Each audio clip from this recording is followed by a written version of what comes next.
আজকে রেসিপি মাগুর মাছের ঝাল বানালাম। মাংসের মতন করেই বানালাম, একটু কষা কষা টাইপের। এতে আদা, রসুন, পেঁয়াজ, টমেটো একসঙ্গে পেস্ট করে নিয়েছি।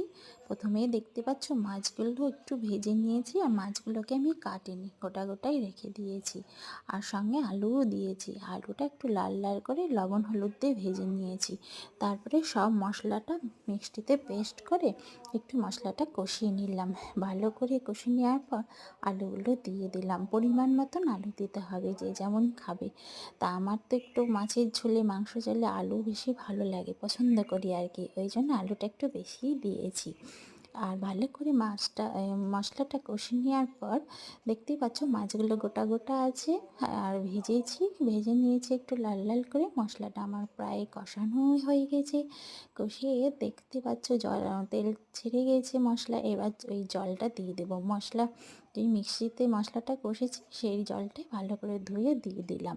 পরিমাণ মতো জল দিলেই হবে।